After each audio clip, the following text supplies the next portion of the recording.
দেখতে দেখতে সন্ধ্যা হয়ে গেল।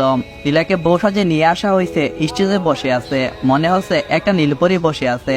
চোখের কোণে কিছু জল অজান্তে জমে গেছে। নিচেকে শক্ত রেখে চলে আসতে লাগলাম। এমন সময় সচলের আকুল বিনোদন। বন্ধু প্লিজ গান গেয়ে যা, একটা গান শুনতে চাই তোর গলায়। আমার জীবনটা নষ্ট করে এখন আসছে আমার কাছ থেকে গান শুনতে। মনে মনে কথাটা বলে আমি বললাম আচ্ছা। তারপর গিটার হাতে নিয়ে সুর ধরলাম। গান বলা শেষ হলে আমি আর এক মুহূর্ত সেখানে ছিলাম না, চলে আসলাম বাসায়। আর মনের আকাশে অনেক কালো মেঘ জমা হয়ে আছে, বৃষ্টি হয়ে নামবে হয়তো। বাসায় এসে আমার প্রয়োজনীয় জিনিসপত্র গুছিয়ে নিলাম, সবকিছু নিয়ে বের হব। এমন সময় আন্টির প্রবেশ। বাবা কই যাচ্ছ তুমি? এই শহর ছেড়ে চলে যাচ্ছি। দূরে কোথাও আন্টি? আমাকে থামিয়ে দিয়ে আন্টি বলতে লাগলো, আমি মিশকার কাছ থেকে সবকিছু শুনেছি। আল্লাহ ওই মেয়ের ভালো কখনো করবে না। একজন মা হয়ে কথাটা বলছি। ছি অভিশাপ দেবেন না, শুধু দোয়া করবেন যাতে সারা জীবন ও সুখে থাকে। আর আমি যদি কখনো কোনো ভুল করে থাকি অবশ্যই আমাকে মাফ করে দেবেন, হয়তোবা আর দেখা নাও হতে পারে। কি বলছো তুমি বাবা? মায়ের কাছে সন্তান সবসময় নিষ্পাপ থাকে। তোমার জন্য দোয়া করবো সবসময়। আর যদি কখনোই সময় পাও তাহলে এই হতভাগা মায়ের কথা একটা বার ভাবিও, একটু দেখা কইর। এই বলে আন্টি আমাকে জড়িয়ে ধরল। অনেকক্ষণ কাঁদছে। আমিও কান্না আর ধরে রাখতে পারছি না। সবশেষে বিদায় নিয়ে রেল স্টেশনে বসে আছি। ঢাকা টু চট্টগ্রাম ট্রেনের জন্য অপেক্ষায় বসে আছি। যথাসময় ট্রেনও চলে এলো।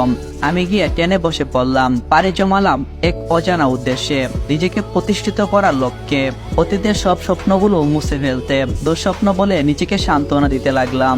দেখতে দেখতে কেটে গেল 6টা বছর। কিভাবে 6টা বছর পার হয়ে গেল তা নিজেও জানি না।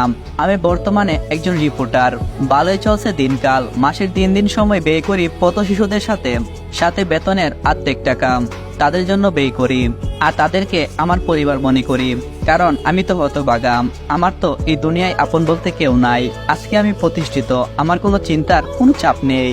আজকে দেখা করতে যাব যিনি আমাকে নিজের ছেলে বলে ডেকেছে, তার সাথে খুব আনন্দ লাগছে মনের ভিতর। বাবা মা নেই, কি হয়েছে? আল্লাহ আমার জন্য তো আরেকজন দিয়েছে। চট্টগ্রাম থেকে ঢাকাতে যাচ্ছি আর ভাবতেই ভালো লাগছে। ভাবতে ভাবতে কখন যে ঢাকায় পৌঁছে গেছি তা নিজেও খেয়াল করলাম না। পানের এই শহরটা আজ 6 বছর পর আসলাম। 6টা বছর কেটে গেল। আজ আমি আবার ঢাকায় ফিরছি। সবকিছু অজানা স্মৃতি মনে হচ্ছে। দেরি না করে সোজা রওনা দিলাম অতীতের স্মৃতি যুক্ত আমার প্রিয় মানুষ, যাকে বলি আমার দ্বিতীয় মা। বাসার সামনে দরজায় কলিংবেল বাজাতে দরজা খুলে দিল এক জোড়া গণ চোখ।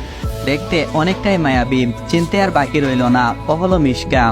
আমাকে দেখে সালাম দিয়ে বলল, কে আপনি? হয়তোবা চিনতে পারিনি, আর চিনবি কি করে? 6টা বছর যে আমার চেহারা তারা দেখেনি, সম্পূর্ণ পাল্টে গেছে আমার চেহারা। আগে থেকে অনেকটাই স্মার্ট হয়ে গেছি। আমি সালামের জবাব দিয়ে বললাম, আমি আবির।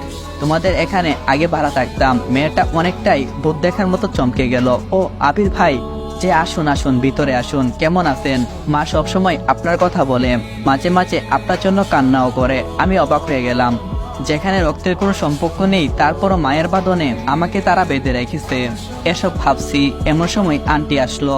আমাকে দেখে আনন্দে চোখ দিয়ে পানি ছেড়ে দিল। আমাকে জড়িয়ে ধরে বলল, বাবা তুমি কেমন আছো? আমি কল্পনা করতে পারিনি তুমি আসবে। তোমার জন্য আমি সর্বদা দোয়া করি। যাও বাবা, ফ্রেশ হয়ে আসো। অনেক দূর থেকে আসছো। আমার ছেলেটার কি অবস্থা হয়েছে? যাও বাবা, রেডি হয়ে আসো, আমি তোমার জন্য খাবার বেড়ে দিচ্ছি। আর নিজের অজান্তেই আমার চোখ দিয়েও পানি বের হয়ে আসছে। আমি বুঝতে পারছি না কেন কান্না করছি। আমি অফিস থেকে বাসায় আসলে নীলা সবার আগে কথা বলতো। এইটাই হয়তো আমার নিয়তি ছিল।